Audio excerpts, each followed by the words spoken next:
भिक्षु भिक्षु बोलो संकट सारा कटे जासी। भिक्षु भिक्षु बोलो संकट सारा कटे जासी। करो भिक्षु रा गुणगान काम सरे जासी। करो भिक्षु रा गुणगान। कितनी श्रद्धा भरी है।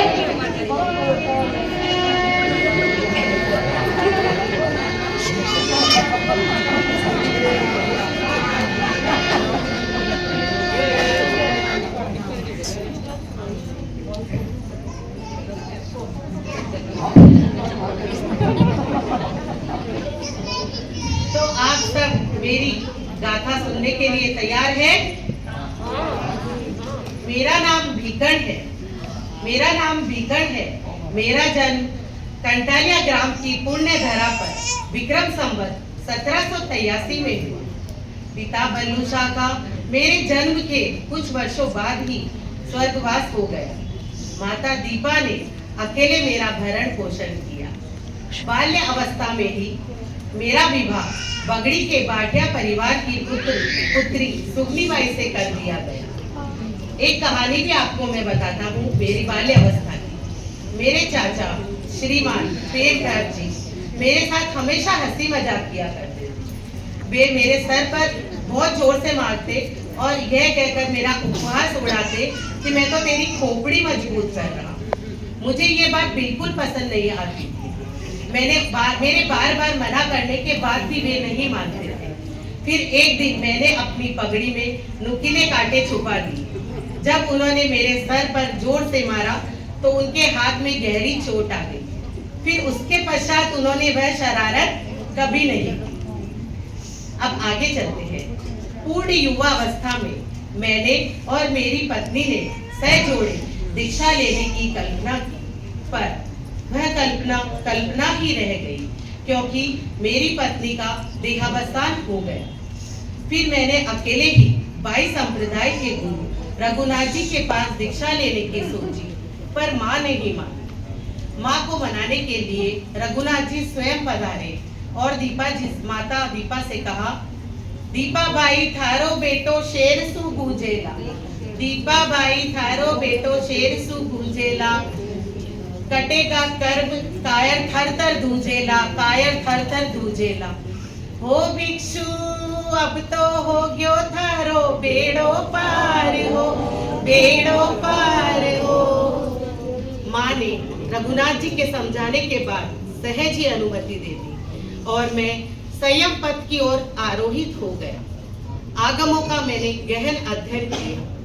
जिज्ञासाएं भी मन में आई, परंतु जिज्ञासाओं का संपूर्ण समाधान न मिलने के कारण विक्रम संवत 1817 में मैंने आचार्य रघुनाथ जी से पृथक हो गया और स्वयं की आत्म साधना में तल्लीन हो गया। विक्रम संवत 1817 आषाढ़ी पूर्णिमा के दिन मैंने भाव संयम स्वीकार किया।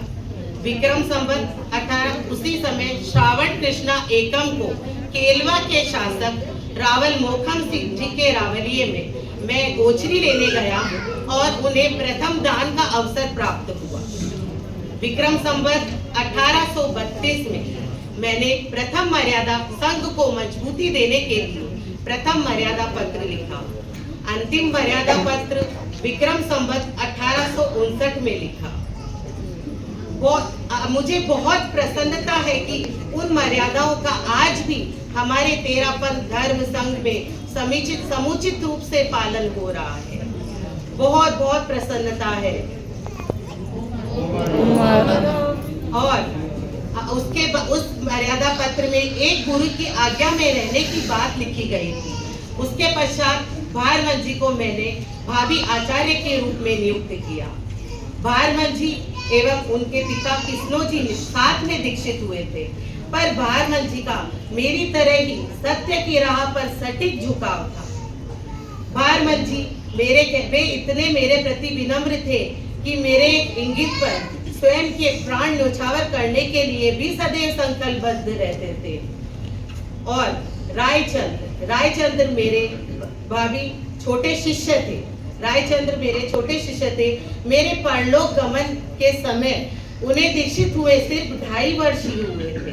मैं उन्हें स्नेह से ब्रह्मचारी बुलाता था। मेरा सत्य का जो पथ था बहुत संघर्षों से युक्त था। बहुत संघर्ष और संघर्षों को मैंने विनोद भावना के रूप में लिया। उसी का निर्णय है हमारा तेरापंथ धर्म संघ। ओम हरम। पूरा गुणगान काम सरे जासी, करो भिक्षु